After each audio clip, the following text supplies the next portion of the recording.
اللهم لعن قاتلي فاطمة الزهراء سلام الله عليها۔ جب حضرت خدیجہ سلام اللہ علیہا دنیا سے جا رہی تھیں تو انہوں نے کچھ وصیتیں کی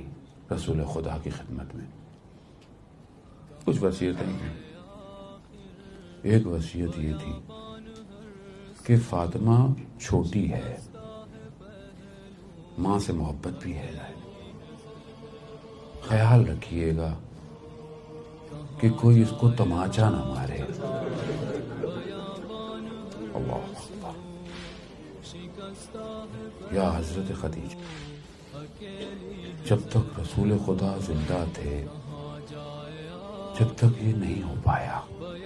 رسول خدا کے جانے کی دیر تھی، اور پھر جو قیمت ادا کرنی پڑی اس بیوی کو،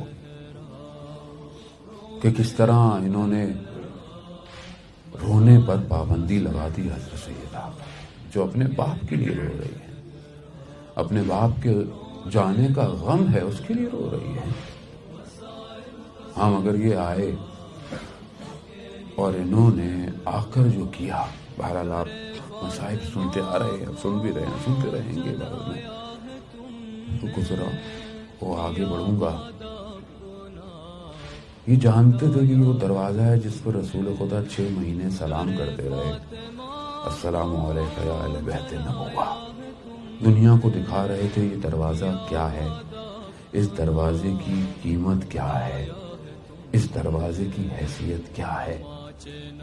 اور یہ آئے اسی دروازے پر، اور انہوں نے یہی کہا کہ علی کو بھیجیے۔ اندر سے آواز آئی کہ تم نہیں جانتے میں کون غیر بات کر رہی ہوں، کہا ہو جو بھی ہو، ہم اس دروازے کو جلا دیں گے۔ آپ تصور کریں کہ انسان بچوں کے سامنے، بچے چھوٹے ہوں، ان کے سامنے اگر کوئی ان کے گھر پہ ہجوم لے کر آتا ہے، آپ ان بچوں کا تصور کریں۔ یعنی تربیت اولاد میں جو ایک نقطہ ہے کہ اگر انسان کو اپنی زوجہ سے کوئی اختلاف ہو جائے کسی بات پہ تو بچوں کے سامنے نہیں کرنا چاہیے،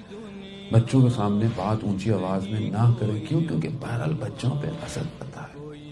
مگر میرا سلام ہو ان بچوں پر جو اس وقت گھر کے اندر تھے اور انہوں نے دیکھا کہ گھر کے دروازے کو آگ لگائی گئی، اور پھر اس دروازے کو دھکا دے کر، کہ مقاتل بیان کرتے ہیں کہ در اور دیوار کے درمیان میں، اور وہ پہلا ولایت کا شہید کہ جو اس ضربت لگنے سے دنیا سے رخصت ہو گیا، ساقط ہو گیا اپنی ماں قیامت میں۔ اور یہ یہاں تک بھی اگر ہوتا تو آسان تھا، لیکن لوگ اس دروازے کے اوپر، بعض مقاتل ارباب بیان کرتے ہیں کہ لوگ 40 تک بیان ہوا ہے کہ 40 تک لوگ تھے۔ بہت سخت ہے، مصائب نہیں پڑھ سکتا آدمی، نہ پڑھ سکتا ہے، نہ اس کو بیان کر سکتا ہے، ہم صرف گزر جاتے ہیں۔ اساتید بھی منع کرتے ہیں کہ کیونکہ جد ہیں، ماں ہیں، انسان اپنی ماں کے بارے میں بعض وقت بات نہیں کرتا، اور کیا کہ ایک تو امام زمانہ کی ماں ہے، ان کے بارے میں بیان کرنا واقعاً سخت ہے، لیکن بہرحال مقاتل کہتے ہیں کہ بعض 40 لوگ تھے جو اس دروازے کے اوپر سے گزرے۔ یہ امام سے پڑھنا، مجھے معاف کیجیے گا، اس حالت میں مولا کائنات کو لے کر گئے، بہرحال آپ نے گریا کہ آپ کی نوکری قبول ہو گئی، لے کر گئے ہیں اسی حالت میں، ابھی جس حالت میں ہم تصور بھی نہیں کرتے، مگر اسی حالت میں جب بی بی اٹھی ہیں، جب بی بی کو ہوش آتا ہے، بی بی پوچھتی ہیں کہاں ہے ابو الحسن، علی کہاں ہے، کہا لے کر گئے ہیں۔ اسی حالت میں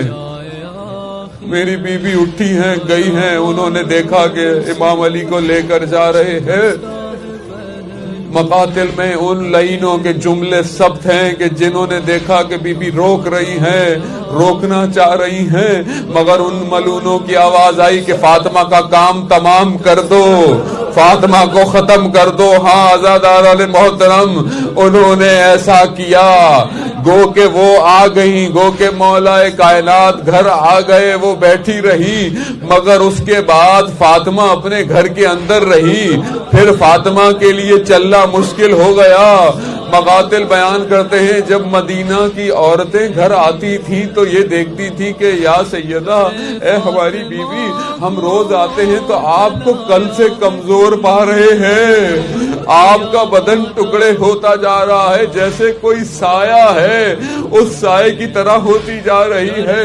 آزاداران محترم، بس میں واپس آؤں گا، میں یہ کہوں گا یا سیدہ، جب مولا کائنات کو لے گئے آپ وہاں باہر بیٹھی رہی کہ جب تک علی نہیں آئے گا میں نہیں جاؤں گی۔ ہاں یا سیدہ، آپ حجاب کے اندر تھیں، آپ چادر کے اندر تھیں، آپ سارے مقامات تھیں، آپ بیٹھی رہی، آپ اپنے وقت کے امام کو لے گئی، مگر میرا سلام ہو آپ کی بیٹی پر کہ جو چند قدموں کے فاصلے سے یہ دیکھتی رہی کہ اس کے وقت کے امام کو، اس کے بھائی کو کربلا کے میدان میں 3 دن کا پیاسا، 3 دن کا بھوکا اور زخمی حالت میں لٹا کر اس کے سر سے گردن کو جدا کر دیا، اور یہ زینب دیکھ رہی ہے۔